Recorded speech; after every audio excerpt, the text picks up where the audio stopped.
Sandton Convention Centre next weekend.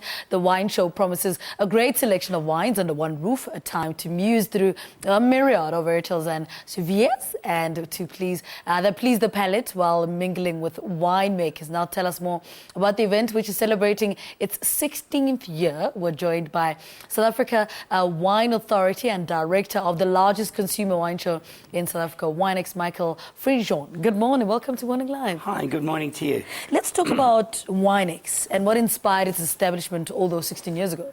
Well, in fact, it goes back further than that because it emerged from the old Randaddy Mail Wine Show, which became the Business Day Wine Festival. And in 2000, the Sandton Convention Centre opened its doors.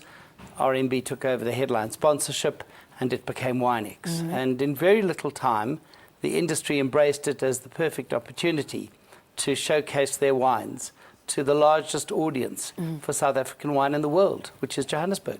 Now, I mean, it's one of the largest wine festivals. What do you attribute that success to? I think it's a combination. I think that South Africans are passionate about their wine and remarkably patriotic about South African wine. The market here is very strong, and the consumers in Johannesburg are too far away from the Cape to make it a long weekend visit. They go for the holidays, but they don't get to the Cape winelands all that often. So the Cape winelands have to come to Johannesburg. Yeah.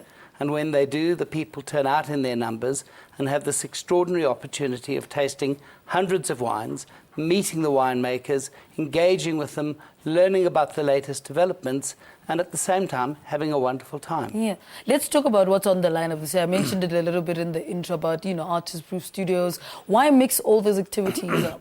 Well, more and more people are aware of the fact that wine itself is art and craft. There's craft in the production, there's art in the decisions made by the winemaker, when to harvest and what to do with the grapes. And of course, that art and that craft ties in with the art and craft of art itself. And Tokara, for several years, has been running an exhibition with young artists where they're encouraged to produce works of art made from wine. So typically these are drawings and paintings, and where the colouring comes from the wine itself. And that gave us the thought that in a wider sense, there is a fit between wine and art, and we should try and bring both of them under the same roof, because people obviously do come for the wine, they come to eat, they come for the olive oil, but to give them another look on the craft side of wine, it made sense to introduce Artist-Proof Studio, young artists, printmakers. They're going to bring a printing press into the Sandton Convention Centre. They're going to be producing small works of art. And of course there's Frans Groenewald, who does that, really, he calls it kitchen art. It's really funny stuff that he does. It's cartoon quality, makes wonderful cards, and it's all in the spirit of having fun. All right, let's talk about the exhibitors. Who's on your list this year? There are over 150 exhibitors, so it's a long list. But we've got just about every one of the undisputed first growths of the Cape wine industry. We have Groenewald, we have Rustenburg, we have Meerlist, we have Hamilton Russell Vineyards, we have Buchenholzkloof, we have several empowerment wineries, Seven Sisters, Libby's Pride, Sesfikile. We have newcomers like Beau Constantia, Highland Road, and Beaumont, who've never been to Winex before, which is a bit strange. And then we've just got many favourite wineries, the ones kind of that one can rattle off so easily. Baxberg, Lamotte, Morgenster, Ken Forrester. There's an infinite number of the ones you would just expect to find there. Paul Kluwer, Springfield, Pongratz. It's a very full room with fabulous wines. Let's talk about the Table Talk pop-up roundtable tastings. What are those? We started those a few years ago. It was a chance for the winemaker to talk to, say, half a dozen people in a slightly separate space. It's not a lecture. There's a table. People sit around the table. He produces a couple of bottles of wine that he wants to use for illustration. They sit there. They have decent Riedel glasses. And he talks to them about the wine, about what he was thinking. If wine is art, there has to be a winemaker's intention, an artist's intention. So it's a perfect opportunity for him to explain to a slightly bigger audience than one what he was thinking about, what he hoped to achieve, and then to get the people around the table to agree or disagree to see if they understand what he was getting at. All right, so this time now we need details, ticket prices and all those details for us. Well, the Wednesday night tickets are 175 Rand. Thursday and Friday are 195 Rand.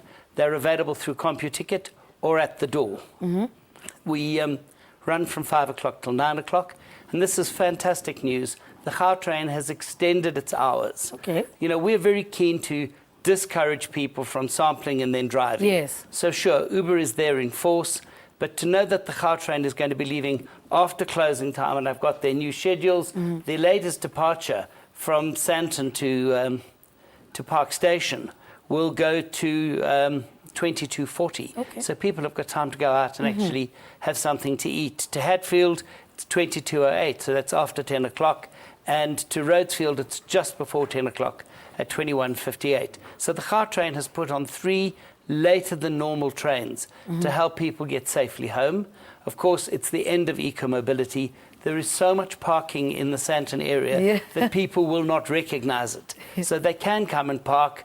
They can Uber home and come to work the next day and collect their cars. It is an environment in which people can stop, have food afterwards, and then make their way safely home. And of course, although you have unlimited tasting opportunities at Winex, people are encouraged to spit. Yes. I know it sounds strange, but you're there to experiment and find out about wine. And if you get something in a glass you don't like, you're under no obligation to finish it. Okay, well, most people don't know that, but thank you so much for talking to us, Michael. Is it winex.co.za, the website? Winex.co.za is the website, or straight on CompuTicket. All right. Michael, thank you so much for talking to us. Michael Fridjhon is talking to us about Winex. It is, of course, the largest consumer wine show in South Africa, speaking to us about the event, which is the undisputed festival of choice for the discerning wine consumer, and celebrates its 16th year, taking place at the Sandton Convention Centre, starting on Wednesday. All right, let's take an break. We try and speak to Ethel Williams after this. Stay with us.